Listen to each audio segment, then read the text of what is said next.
Welcome back to Mr. Zombie.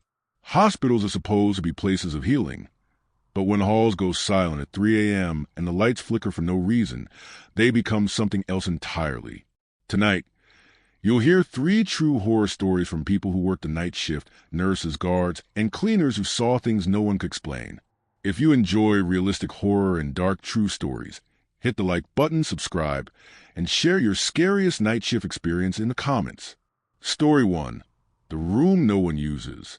I worked the night shift at St. Mary's Hospital for almost 3 years. It was quiet most nights. That kind of quiet where the hum of the lights and the soft beeping of heart monitors started to feel like part of your heartbeat. But there was one place I avoided, room 217. No one used that room. It wasn't locked, but the door always stayed closed. The nurses joked that it was the overflow room, the one we kept ready in case we ran out of space. But in 3 years, I never saw a single patient sign there. One night, the ER was unusually busy. A car crash brought in more patients than we could handle. We needed every bed available, and the charge nurse told me to prepare room 217. My stomach tightened. I'd never even turned that handle before. When I opened the door, a cold wave of air rolled out.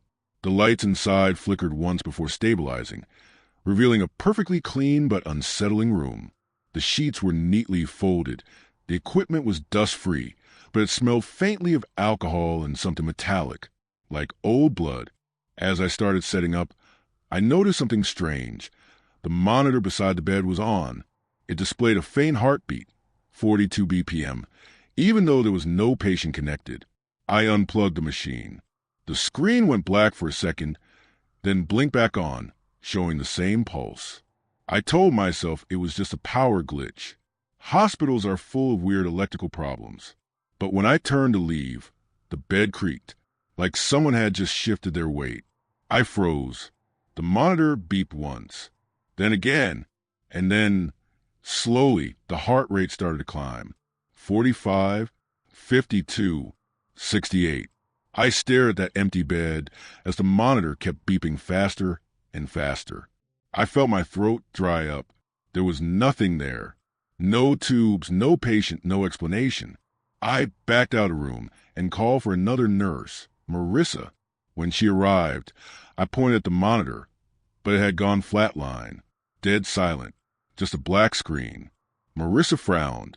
"You probably saw a test loop," she said. "These machines sometimes replay old readings when they lose connection." That explanation sounded fine until the next night when I passed by room 217 on my rounds and heard the faint sound of monitor beeping again. But that room was empty. The lights were off. And I swear, for half a second, I saw a shadow sitting on the edge of the bed, and I didn't tell anyone about what I saw that night. Hospitals make you question your sanity sometimes. Long hours, bad lighting, the constant smell of disinfectant. You start imagining things. That's what I told myself. But room 217 didn't let me forget. 2 nights later, I was doing rounds again. The hallway was empty, lights humming softly overhead. I checked on patients in 214, 215, and 216. When I passed 217, I heard whispering. Not voices through the intercom, not nurses chatting down the hall. This was a whisper coming from inside the room. I stopped. My heart began pounding in rhythm with the monitor beeps from nearby rooms. I leaned closer to the door. The whispering stopped. I almost walked away, but curiosity got the better of me. I pushed the door open. The lights were off again. Just a faint red glow from the emergency exit sign in the hall leaked in, painting the bed in a dim shadow. The monitor was dark this time. I took a step forward. The smell hit me again, metallic, like old blood that had seeped into the floor long ago. And under that, something else, a faint, sour odor, like something that had been sealed away for too long. I turned on the light. The bed was made, the monitor off, the room silent. But the sheets, they looked wrong. Wrinkled, like someone had been lying there recently. My breath caught when I noticed a pillow. It had an indentation, the shape of a head pressed into it. My first instinct was to leave. But before I could step back, the door behind me slammed shut. Hard. The lights flickered. The monitor beeped once, just once, and then the flatline tone started. A long, drawn-out, high-pitched tone that vibrated in my skull. I ran to the door. It didn't budge. I slammed my fist on it, shouting for help. No one came. The sound of flatline grew louder until it felt like the whole room was shaking. And then it stopped. I turned around. The monitor was dark again. The air was colder. And on the bed, the sheets were pulled back, like someone had just gotten up. When I finally managed to open the door and stumble into the hallway, Marissa was there. "What's wrong?" she asked. I tried to speak, but my throat locked up. I could only point inside. She went in, flipped the lights on, and of course, everything looked normal again. She gave me a strange look. "You need sleep, Jake." Maybe she was right. But later that night, when I passed 217 again, I saw the light under the door was on, even though the room had been marked out of use. And through the crack beneath it, I swear I saw the shadow of someone's bare feet moving slowly across the floor. I tried to convince myself it was exhaustion, hallucinations brought on by back-to-back night shifts. But the next night, I couldn't shake the feeling that someone was following me. Every time I turned a corner, the fluorescent lights above flickered a second longer than usual. My reflection in the polished tiles looked slower, like it lagged behind me. When I reached room 217, the door was wide open. No one ever left it open. I stood there for a long time, staring at that black rectangle of darkness, before I finally stepped closer. The lights in the room were off, but the monitor was on again, glowing faint green. A heartbeat rhythm pulsed across the screen. Steady, slow. 42 BPM. My whole body went cold. That same number. The room was freezing, and I could see my breath in the air. I took a single step inside. The monitor's beep grew louder, faster. 45, 60, 80. I whispered, "Who's here?"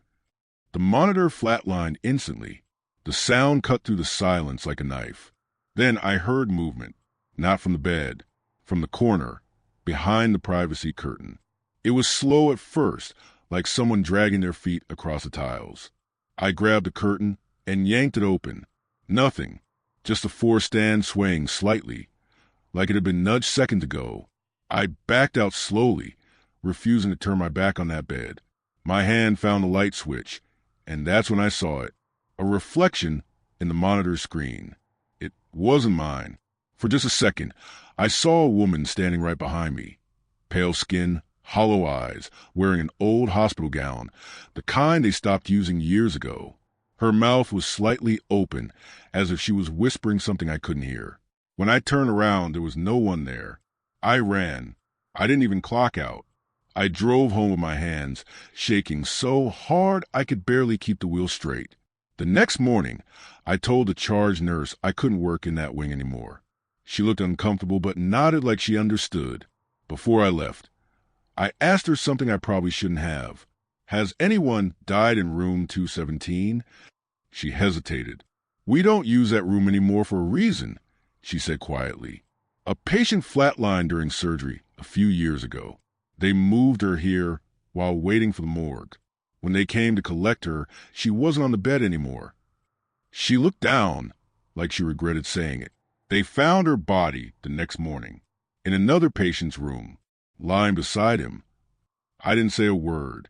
But later that night, when I drove past the hospital on my way home, I looked up at the dark windows. All of them were black, except one. Room 217's light was on. Story 2. The monitor that beeped after death. Hospitals are full of strange noises, but some sounds you never forget, like the steady beep of a heart monitor. When it stops, so does a life.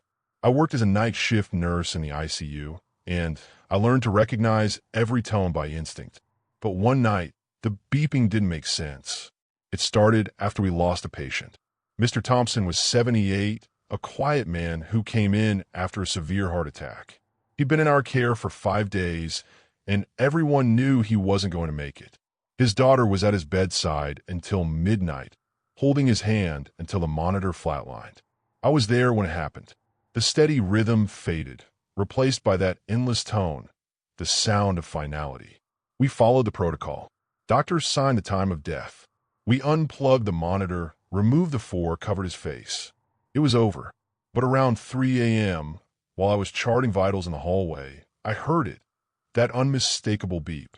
Faint, but clear. I froze. Every machine in the ICU has its own sound signature, and I knew that one by heart. It came from room 9, the one Mr. Thompson had just left. I looked up. The door was closed. The room had already been cleaned for the next patient. Still, I could hear it beep, beep, beep, slow and steady like a heartbeat. I walked in. The room was empty. The bed was stripped, the lights dimmed. The monitor was unplugged, the cord wrapped neatly around the base. But the screen was on, green light pulsing across the dark, showing a perfect sinus rhythm, 72 BPM. I stepped closer, my own pulse matching it. There was no signal cable, no patient, no reason it should be displaying anything. I unplugged it completely from the wall, holding my breath. The monitor went black, and then, a second later, lit up again. Same heartbeat, same sound. I called in Mike, the night tech. When he came in, the monitor was flatline, completely normal. He gave me that look, the "you're tired" look, and left. 5 minutes later, when I was alone again, the beeping started once more. Louder this time, and when I glanced at the screen, it no longer showed a rhythm. It was spelling something, jagged lines forming crude letters. Leave. The sound stopped, and so did the air around me. As if the room itself was holding its breath, I told myself it had to be a glitch, some weird data loop or static interference. Still, I avoided room 9 the rest of that night. By morning, I almost convinced myself it hadn't happened. But when I came back the next evening, the charge nurse said something that made my stomach drop. "Hey, Jake, the monitor in 9's been acting up all day. Keeps turning itself on. Can you check it before shift ends?" I didn't want to, but refusing would only make people talk. So around 2:30 a.m., I walked back down the hall toward the room. The door was slightly open, the faint glow of the monitor leaking out like a heartbeat in the dark. The screen was on again. 72 BPM. I stood at the doorway for a full minute, just listening. Beep, beep, beep. It was so calm, so steady, it didn't sound mechanical. It sounded human. I stepped inside and checked the cables again. Still unplugged. I looked under the bed, around the walls, at the sockets. Nothing. No power source, no trick. Then the monitor changed. The heartbeat spiked. 90 BPM, 110, 130. The beeps grew frantic, echoing across the small room like panic. I reached for the plug again, but my hand stopped when I saw something on the screen. A reflection. Not mine. A shape, tall, slumped shoulders, a faint outline of a man, standing behind me. I turned so fast, I nearly tripped over the stool. The room was empty, completely still, but I could feel something in there. The kind of pressure you feel before someone speaks, that presence that tightens your chest. The monitor suddenly flatlined. The sound hit me like a scream. Then silence. I started backing out when I noticed a thin line running across the pillow, like someone had dragged their finger through the dust. The shape it made looked like a single word. Stay. I didn't sleep that morning. I sat in my car for an hour before I could even drive home. When I returned the next night, I found out the maintenance team had taken the monitor away to replace it. I thought that was the end of it, but the new one they brought in, it started beeping before they even plugged it in. The tech swore he hadn't touched anything, but displayed the same rhythm. 72 BPM. When I looked closer, I noticed something new. The patient name field wasn't blank anymore. It said, Thompson. I stared at that name for a long time. It wasn't possible. The hospital wiped patient data the second a monitor was reassigned. Even if it had glitched, there was no way it could recall a name from a completely different session, not after the machine had been replaced. Must be a software bug, Mike muttered when I showed him. But he looked nervous. I could see his reflection in the dark monitor screen. And in that same reflection, just over his shoulder, a faint movement, like someone walking behind him. I blinked and it was gone. We decided to leave it alone. But that night, the beeping started again. Not steady this time. Uneven. Erratic. Like a heart struggling to find rhythm. Beep, beep, beep, beep. I went back into room 9. The light above the bed was flickering. Every flash revealed something new. The sheets pulled halfway down. the pillow slightly indented, the air monitor showing a sudden spike in CO2 levels, as if someone was breathing there. I whispered, "Mr. Thompson?" The monitor steadied, 72 BPM. Then one slow, loud beep, and on the display, letters started forming again. "Help!" My throat went dry. The line twitched, shaping more letters, jagged and broken. "Find her!" Then flatline. I backed out of the room, my knees shaking. The hallway felt colder than the air-conditioned ward. I called the nurse station, but before anyone answered, the intercom crackled to life. A man's voice, weak, rasping, came through the speaker. Is anyone there?" It was his voice. Mr. Thompson's. I froze. My mind screamed that it couldn't be, but every hair on my arms stood up. The voice came again, softer now. She's still here." Then static. We pulled every maintenance log, every camera feed. Nothing showed movement, nothing recorded audio. But when I checked the patient files later, I found something I hadn't noticed before. Thompson had been admitted after a car crash. His wife had died on impact. His final words, according to the ER nurse, were, "Don't leave her on the road." I don't know what the monitor was trying to say, or if he was still searching for her somehow. But the next night, Room 9's power system tripped for no reason. And when they restored it, the monitor wouldn't start at all. The tech opened it up to replace the circuit board and found something wedged between the wires inside. A small gold wedding ring. Burned, bent, and engraved with the name Evelyn. No one could explain it. No one tried to. The monitor was scrapped. But sometimes, during rounds when the ICU goes quiet at 3 a.m., I still hear it. Just one faint, steady beep. Story 3. The patient in Room 13. Room 13 was never supposed to be used. Officially, it was under maintenance, though no one could remember what exactly was wrong with it. The hallway lights outside flickered more than usual there, and the temperature always felt a few degrees colder. Still, when the hospital filled up after a winter pile-up on the highway, the administrator told us to prep it. I was the only nurse available that night. The patient's name was David Rowan, a 32-year-old man brought in after being pulled from a car wreck. Multiple fractures, mild concussion, no family listed. They assigned him to Room 13. The moment we wheeled him in, the lights dimmed. Not just in the room, down the whole corridor. The paramedic looked at me and joked, "Lucky number." We both laughed, but it came out nervous. By 1 a.m., the air had quieted down. I went to check on him. He was awake, staring at the ceiling. His pupils looked distant, unfocused. "Mr. Rowan?" I asked. He turned his head slowly. "You moved the mirror," he said. I froze. There were no mirrors in that room. Just a window and the monitor beside the bed. "I didn't move anything," I said gently. "You're in recovery." He blinked. "No, it's on the ceiling now." I looked up. Nothing. Just the vent and the overhead light. I noted mild disorientation from head trauma and left to finish my rounds. Around 3 a.m., I passed by again. His door was half open.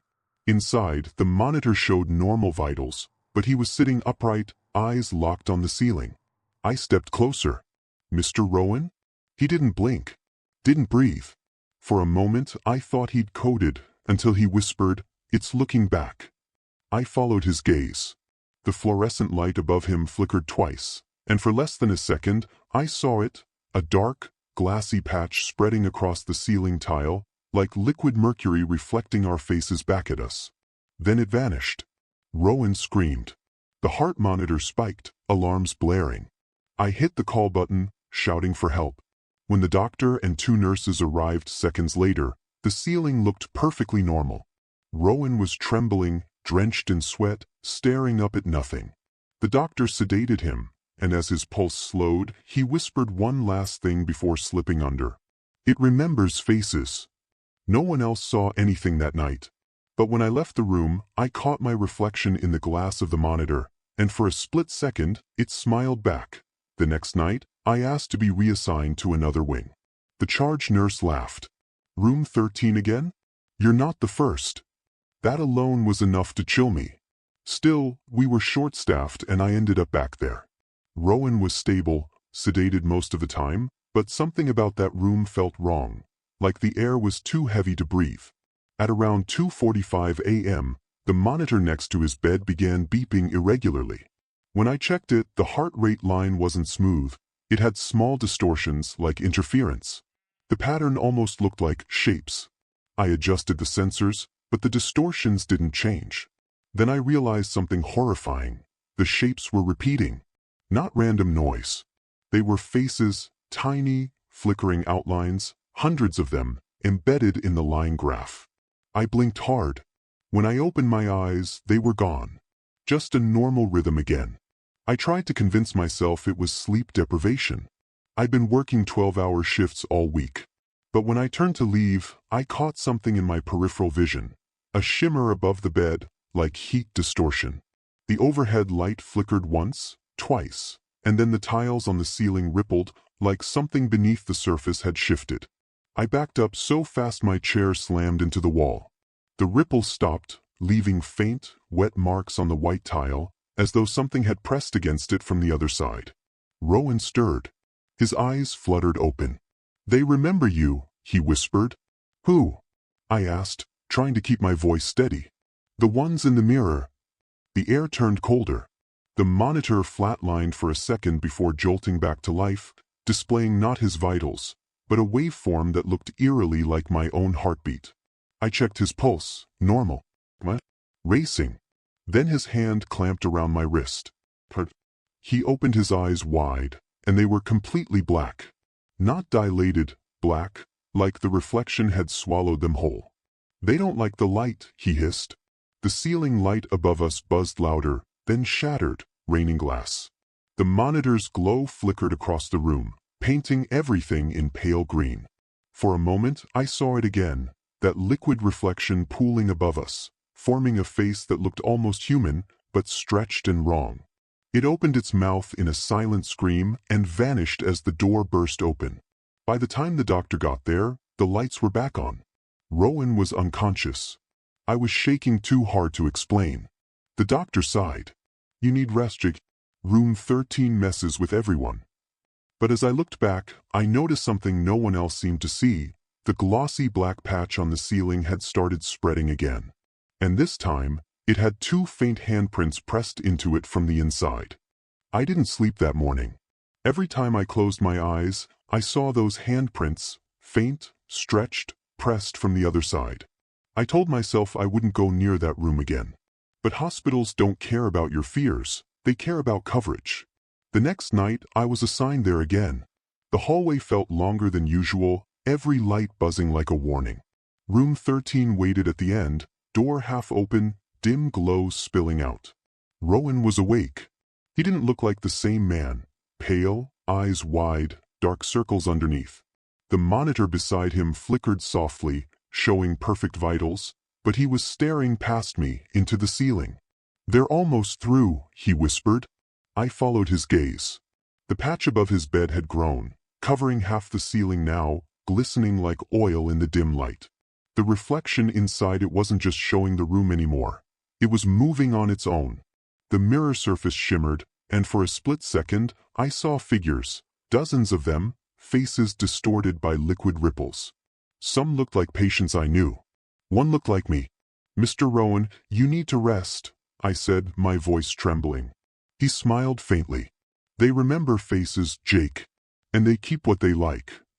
Before I could answer, the monitor screamed, the heart rate spiking off the chart. I reached for the call button, but my fingers froze halfway. The reflection above us had begun to drip. Thick, dark droplets fell from the ceiling, hitting the sheets with soft, wet thuds. Each drop shimmered, reflecting light like mercury. But when one hit my hand, it wasn't cold. It burned. I yanked my hand back, skin stinging. The droplets sank into the bed, disappearing into the fabric.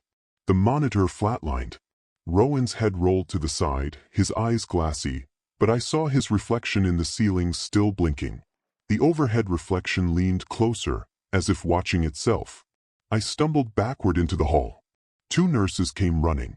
When they entered the room, the patch on the ceiling was gone, just a clean, white tile. The monitor showed no signs of malfunction. Rowan was declared dead at 3:17 a.m. Later, when maintenance came to clean the room, they found something strange. The ceiling tile above the bed wasn't standard issue. It was smooth, almost polished, like glass. They replaced it. But now, every few weeks, someone reports the same thing. A reflection in the corner of their eye. A ripple in the ceiling light. And always, faint fingerprints on the glass, pressed from the other side.